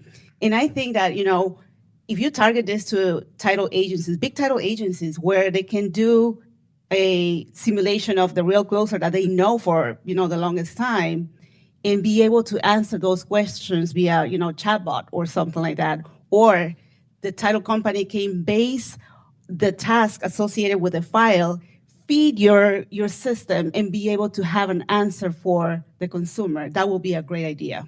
Yes, I 100%. I think that is a part of the platform where it's growing this database of information. Correct. And not only is it going to be beneficial for that one title company, but now it's inside the database for all title companies. Correct. So it's a growing product. Yes, I agree. Thank you. Great job, guys. Love the business case. The level of depth you guys got into, it was very helpful. Also great to engage a realtor so you have your target market on the team. I would consider, because you have a realtor on the team, taking that use case from beginning to end and showing a real life cycle for a realtor from beginning to end in market. There were bits and pieces in the presentation, but it was really hard to stitch it together. So I think tightening your story, I know it's 8 hours, 16 hours, I totally get it. Tightening the story from a use case perspective, like literally map the facial recognition to the digital twin, to a social media post, show the storyline from A to Z, will really drive the idea home. I had to kind of really think to drive the idea home, so as you fine tune the presentation, I would consider that. Thank you. Thank you. I would just say that something like this would make my job so much easier and way less awkward, because I really hate being on social media. So if I had an avatar that was me, that was showing something on social media, and I could make sure that I looked my best and my makeup was amazing and my hairstyle perfect, I could do it from my home in my pajamas, and that would be pretty awesome. So good job. Thank you. And it would be awesome too to get you reviewing stuff in Dubai and all this stuff too in the pajamas too. So thank you.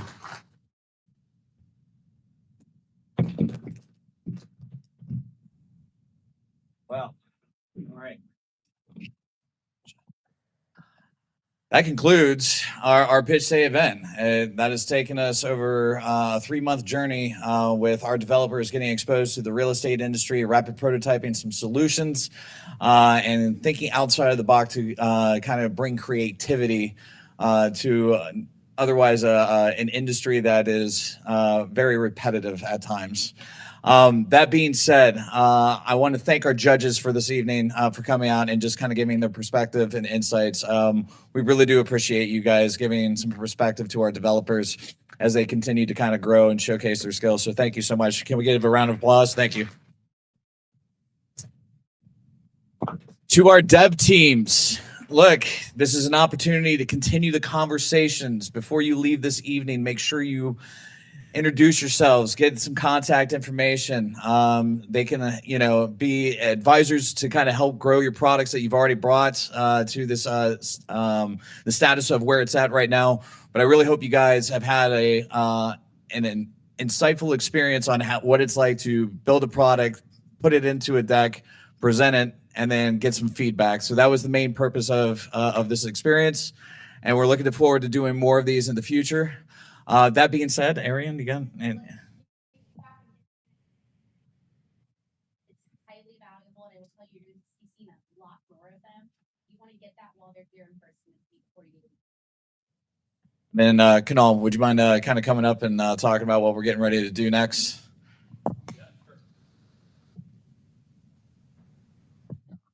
Well, right after I speak, I'm going to try the HoloLight demo, so I know that's definitely in my immediate future. Yeah. Number one thing I'm doing afterwards. So coming up, and if you guys don't know, my name is Kunal Patel. I'm a community leader, alongside, here in Unreal Orlando. We have a organization called Indienomicon Foundation. Kind of a funny name, but it started because of a lot of the indie developers, the indie game developers that are prevalent throughout here in Central Florida. And it began just with making entertainment video games, indie games. But then, as you saw, this skill set is very powerful and it can change the world. It can change major industries. And so what we've done over the years is we've created different events that solve problems in major industries, in space, in health, in defense, in themed entertainment. And so we have a number of game jams coming up in the fall and leading into next year. And we want all of you to participate in that too. And if you know people, send them there. So on October 17th, 17th, 18th, 19th, it's a Friday to Sunday, we're having All Hallows Jam. So everybody's going to be making scary games. We're going to have this in downtown Orlando, at Tech Hub Orlando at OMG Labs. And people are going to make scary games. It could be VR, it could be desktop, it could be mobile, it could be a board game, it could be any number of things. But besides it being fun, it's an opportunity to solve problems within themed entertainment, theme parks. Maybe this is something that will exist in Halloween Horror Nights 5 years from now. It's something different. It could be maybe within hospitality use cases. Like it could be a haunted house. It could be a hotel that decides to maybe integrate some kind of experiences. It may be a scary game, but it's using technologies in a new way. So that's coming up. So be sure to spread the word on that. It is live. So if you go to Luma /Indienomicon, lu.ma/Indienomicon, you can get tickets today, and we'll be pushing that out moving forward. November 7th, 8th, 9th in Lake Nona. What's another name for Lake Nona? Have you heard, is there any other kind of like nickname that you've heard, a different name for Lake Nona? No, just Nona. What about Medical City? Medical City. Why is that? There's a lot of healthcare related, a lot of medical related things there. So we're going to hold Mega Health Jam there. Mega stands for medical plus gaming. And there we're going to have doctors, nurses, physicians, clinicians, people that are within healthcare that are going to share problems that exist within healthcare. And game developers, as they always do, are going to come in and work on projects that solve problems in healthcare. And a lot of times these populations don't necessarily know how they're going to help each other, but they always do. So November 7th, 8th, 9th, Mega Health Jam. So if you know anybody in healthcare or you know any game developers or sponsors, people that know what the problems are and they want them solved, challenge statements, bring that to Mega Health Jam. And then, of course, we start getting into the holidays, but moving into January, we're going to have Indie Galactic Space Jam.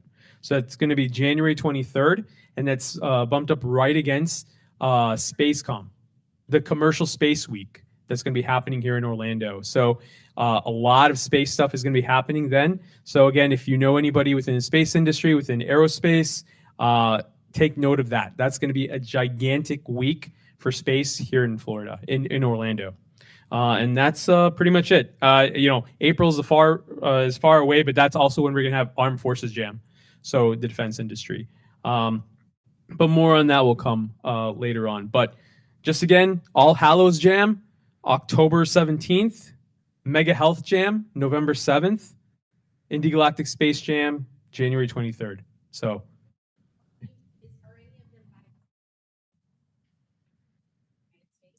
for Armed Forces Jam, that will be for the very first time. We're going to have one here in Orlando and in Seattle. So the two different sides. I actually spent 3 weeks living in Seattle this summer, actually meeting with the entire community. I met the Kunal of Seattle. It was great. We went to a baseball game together. We're buddies. So I got to meet that community, the Indienomicon of Seattle. Got to meet a lot of people there in defense. We found a venue. Everything is pretty much set, and we're just getting sponsors for that. So that's going to be the first time we're going to have a jam in Orlando and in another city. So Orlando and Seattle for Armed Forces Jam, and we hope we can do the same thing for these other jams too. And then now you can really make a lot of other cities sister cities to Orlando, and we can really double up on impact.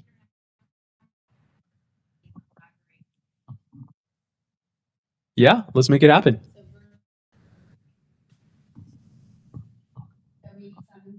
Maybe some United Kingdom, maybe some in South America. Canada, So if you know there,